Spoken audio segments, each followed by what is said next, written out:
Content warning. The following content may be sensitive for viewers.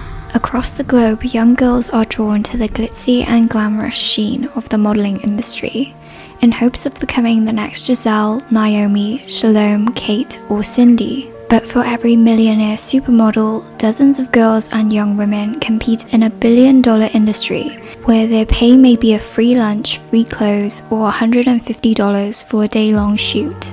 Beneath the surface, accounts of exploitation, pressure, and abuse are sadly all too common, which young models may resist reporting lest they ruin their chances in the industry.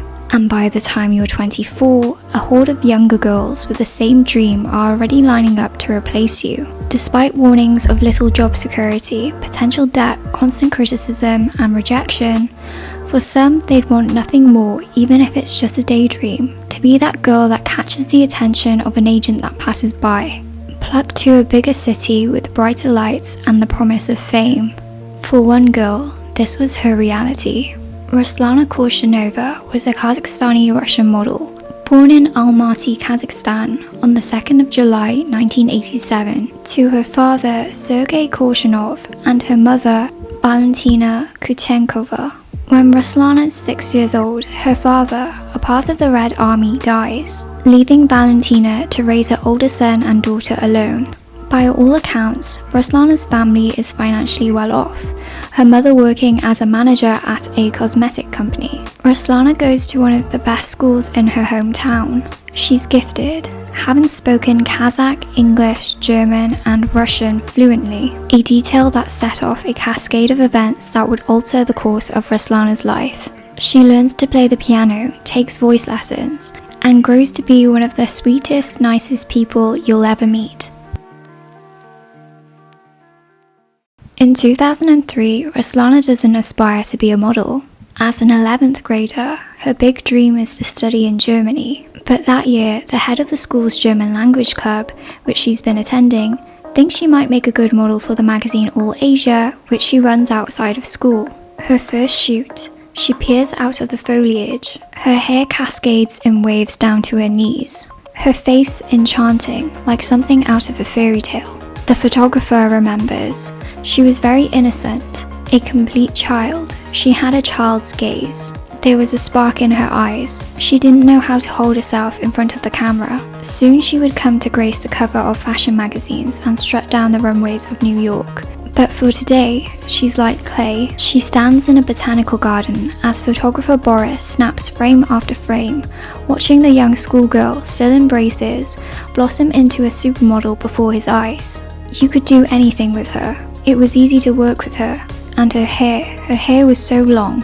The magazine prints the story, featuring the photographs of 5'8.5" Ruslana. It's these jungle-themed photographs for the in-flight magazine that would be Ruslana's ticket out of Almaty, Kazakhstan. Her mother isn't happy about Ruslana's detour into modeling, but she's not, at first, overly concerned. Then in June, a talent scout, Tatiana Shrednikova, spies a magazine on her flight to Moscow. She's coming back from a beauty pageant in Almaty and sees no girls of note. Tatiana sees thousands of girls per year, a disappointing trip. She flips it open and sees potential, prime model material.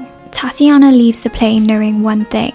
She needs to find this ethereal bluish green-eyed girl with the knee-length hair, and she does. Tatiana tracks down Ruslana's mother, and another Tatiana Neveka, an art director present at Ruslana's first shoot, calls her mother. Neveka recalls her mother was not happy about it. Despite this, the talent scout arrives in Almaty, determined to sign Ruslana to a modeling contract. Ruslana's mother remains skeptical.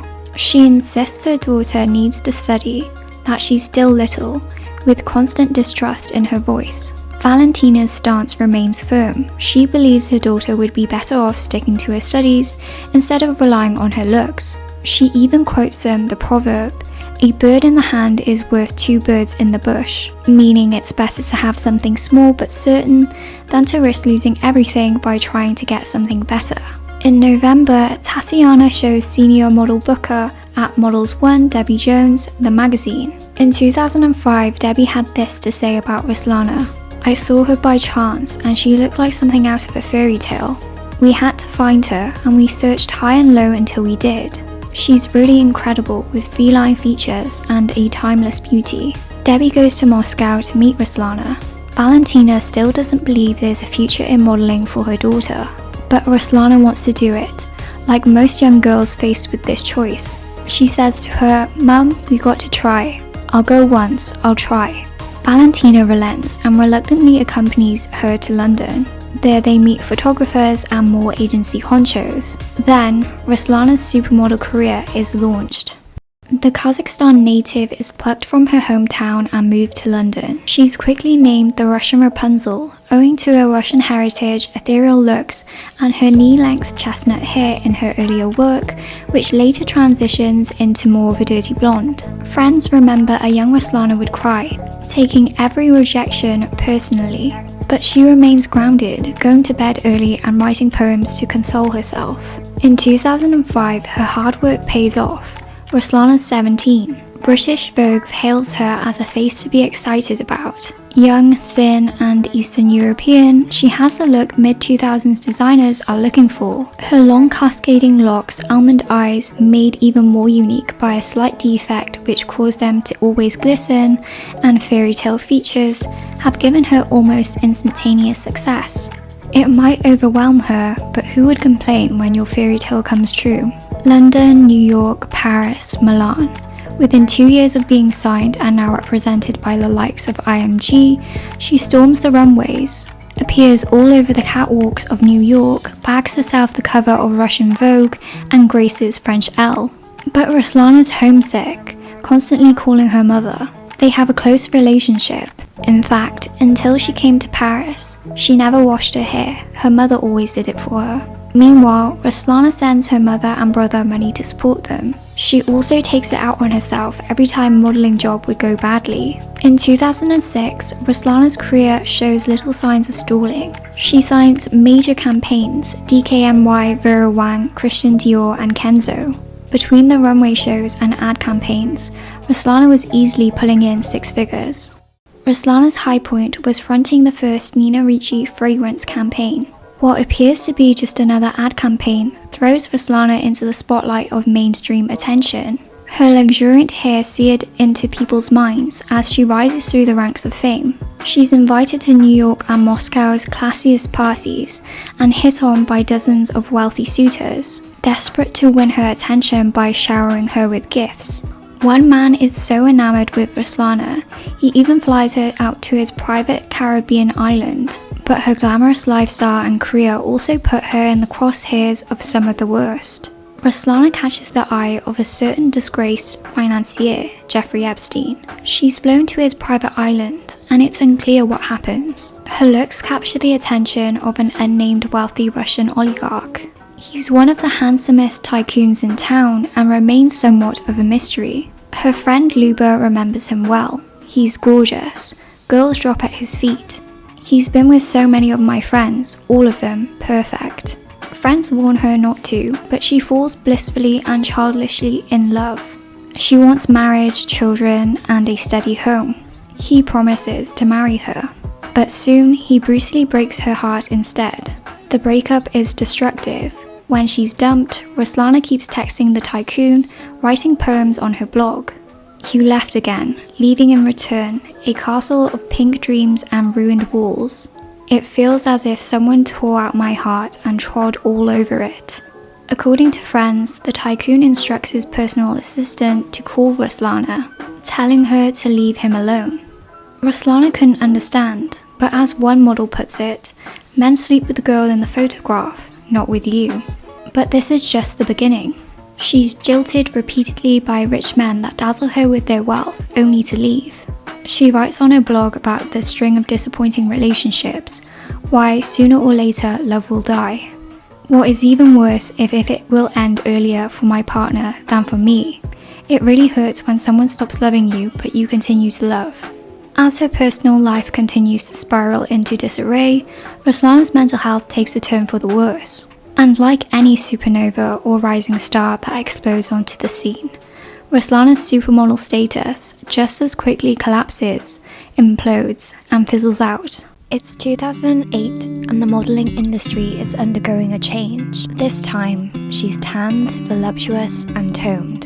An army of women bring a new level of competition to the runway game. One minute, you're the new hot commodity on the market, and next, you're not. Once fawned over, Ruslana fell from favour. Her bookings drying up, her career stalling. Imagine, you're taken from nowhere, built up into a superstar, immersed in glamour, adulation, hedonism, and suddenly you're dumped again by the age of 19 or 20. Ruslana's hurt. Ruslana wrote months before her death, "It hurts as if someone took a part of me, mercilessly tore it out, stomped all over it, threw it out." With the downfall of her career, the attention on Ruslana disappears.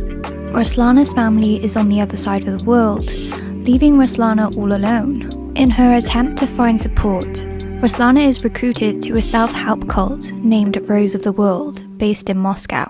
Rose of the World's courses, often drawing comparisons to Scientology, costs Ruslana more than $300 a day.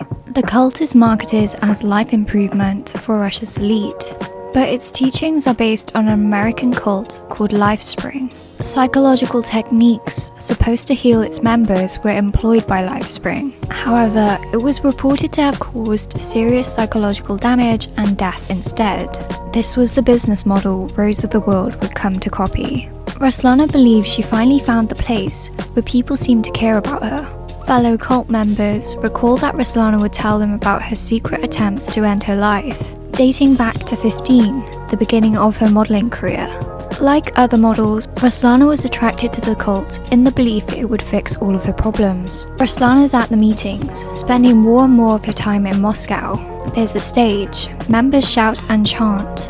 Suddenly a light comes on, and there's the life coach. He invites them, one by one, to go on stage to confess about the darkest things that have ever happened to them.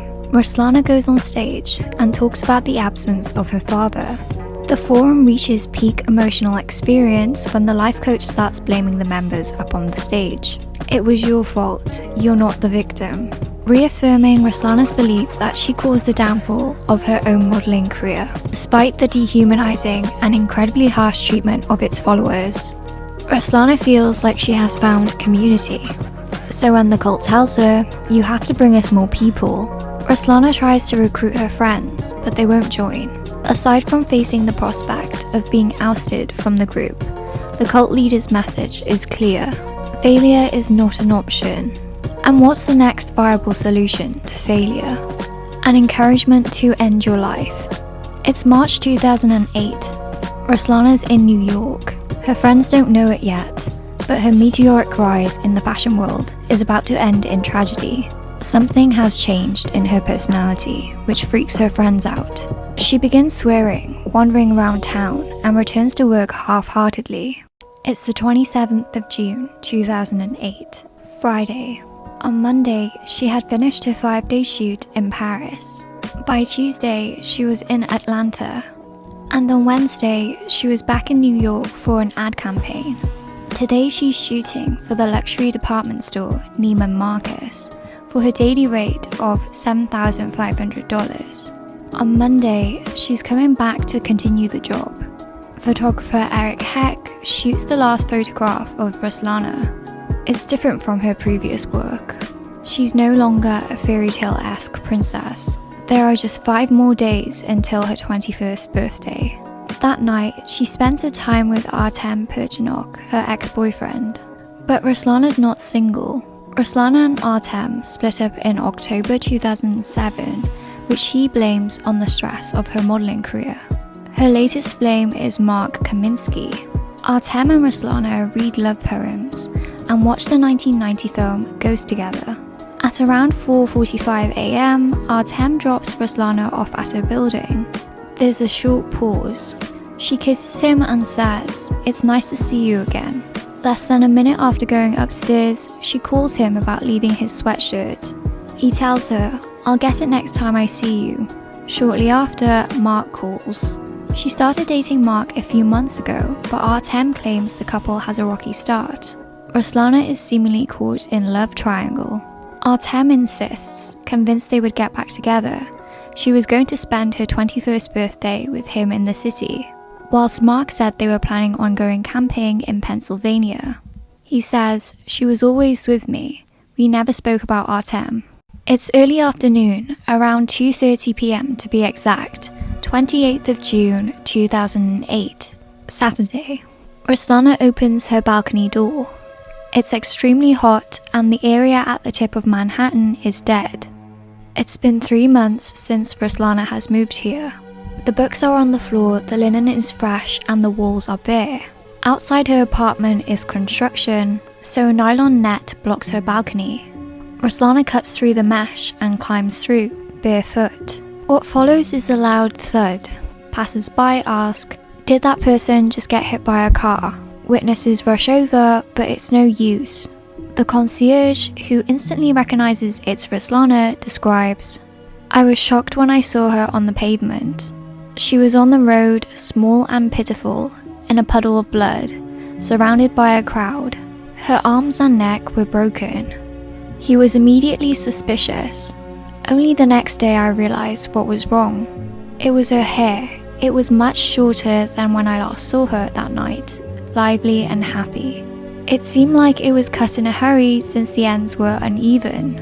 Sergey, the autopsist who prepared Ruslana's body, said, "The hair could fall out because of a strong impact, but it could not become shorter." The toxicology report finds no alcohol or drugs in her blood or urine. By the next day, the NYPD concludes that Ruslana willingly plummeted from the 9th floor of her Water Street building in New York's financial district. Though her friends and family are reluctant to believe that she unalived herself, they reject the idea that love and career were the cause of her demise. For one, modeling was never a means to an end for Ruslana. She was planning to enroll in university, and by the time of her death, she was already over the tycoon. And there was Artem and Mark. She also left no side note, although her musings online are clear in chronicling her despair. Whilst there were no signs of a struggle or forced entry to suggest foul play, Ruslana landed quite oddly away from her building, 28 foot, which means she had to have done a run and leap. What's tragic is that her ex-boyfriend made mentions to Ruslana's fear of heights. She was so afraid, he said, "You do not even smoke on the balcony." It's been a year. Another model has unalived herself, this time in Kiev, Ukraine. A friend of Ruslana's who attended Rose of the World meetings with her, although Anastasia Drozdova left her mother a note. Like Ruslana, her personality had changed following the sessions at the cult. A Moscow friend had told both models to go for a 3-day course. Anastasia would start rows, miss castings, and become reclusive. Ruslana would be aggressive, swear, and curse. Both girls lost weight. The cult claims no responsibility for both deaths. An assistant says, "Anastasia was messed up already. We tried to help her. We really tried. But she refused transformation. Blame modeling, maybe drugs, not us."